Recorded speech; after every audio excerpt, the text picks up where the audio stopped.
Hi, welcome back to Your Future, Your Finances. We're continuing our conversation with Chad Prinkey of Neuberger and Company, talking about a lot of different topics related to business, growth, sales, communication, all sorts of stuff. Welcome back to the show. Thanks. So with companies that you're seeing, what do you think is the biggest challenge that you hear them say? Because it might not be necessarily sales. The economy is moving along, maybe not as fast as everybody would like, but it's positive. If it's not that, then what do you see as their biggest challenges? Yeah, so I think you referenced it. It depends probably on what industry you're in. The companies that we're touching right now, we spend a lot of time in a sort of handful of industries. And in the industries that we touch the most, they're not having a hard time necessarily selling work. Mm-hmm. Right, the business is actually sort of there if they want it, and in some businesses in particular, they're saying no. Right, they're turning business away. They're saying, yeah, I don't know that we do a great job for you. So we're this is in the Maryland area. For the most Maryland, part. So D.C., Maryland economy, Northern Virginia, doing well. Yeah, it's particularly around commercial construction. Mm-hmm. We find is doing really well. Lots of professional services firms, lots of tech firms, and healthcare-oriented firms are experiencing a lot of growth right now. And so the point is, growth hasn't been necessarily the biggest challenge. What I think has been a major challenge that we've been running into consistently with our clients is being able to staff to scale with that growth. So in some cases, there are companies that are actually outgrowing their ability to deliver for the customer. And so they have recruiting problems. And the biggest challenge that I think we see and that we've responded to is around staffing. So there's this really sort of old school staffing mentality where we hire when we have a need. Mm-hmm. The problem is that by the time you determine that you have a need, you're probably already a little desperate, right? You're probably already screwing something up. And there's probably some customers who are considering leaving you. Mm-hmm. And if that's happening, here's what we find in recruiting. It's kind of the warm body method of recruiting, which is, are you here? What does your resume say? Sure, I'll give it a shot. And the problem is that that's really regressive for a business. It drags businesses backward because that person isn't adding value. That person probably wasn't the right fit to begin with. They knew it, we knew it, and here we are. So one of the things that we're doing, and this is something that we've really rolled out this year, and it has had traction like we could not believe. But that is helping organizations to recruit all the time, to set up a pipeline of candidates. Because what we found is that companies, if they would recruit all the time if they had time, mm-hmm.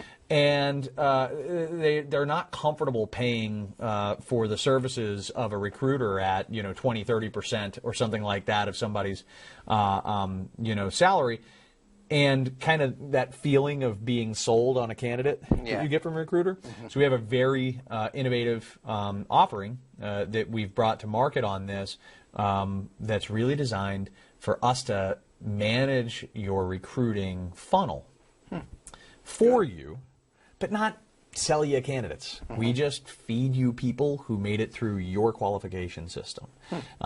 So that's been our market response. I'm sure there are other companies who are doing awesome things to innovate in that space, but our response has been to say, let's recruit all the time, even when you don't have a need, because by the time you have a need, let's be able to turn to somebody on the bench who you already know is qualified. Are most of the people you find completing the qualifications the companies give you, or are you weeding out a lot of people?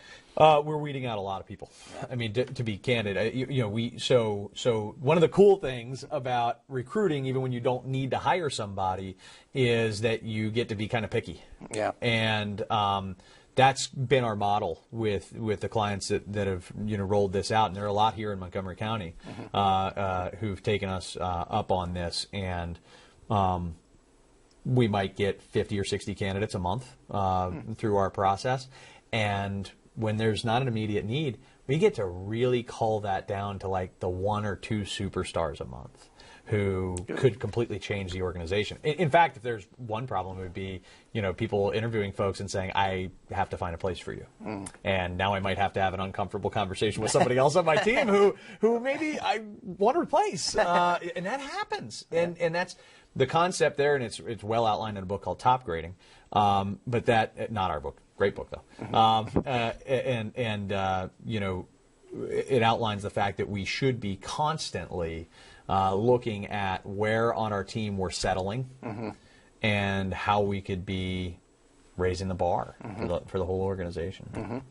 There's another concept you talk about. You've done it in the classes I've been in terms of business discipline within your business. What are some examples of that?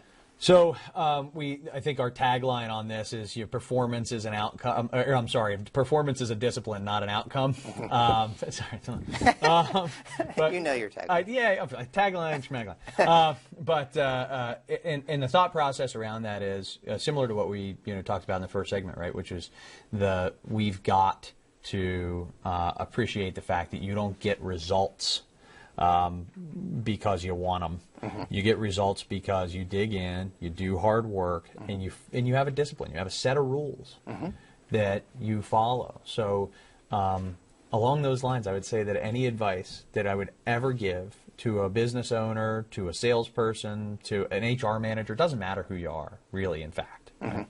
But any advice I would give to somebody who's trying to succeed in business would be the same advice I give to somebody who's trying to succeed in life, right? Which is to make good decisions, have rules that map out to what you're trying to accomplish, and stick to it. Fantastic. We are about out of time. Let's get the website before we run out of time. Your website? Yeah, so that's Neuberger.sandler.com. Okay, fantastic. And then 10 seconds or so, client satisfaction. Why is that important?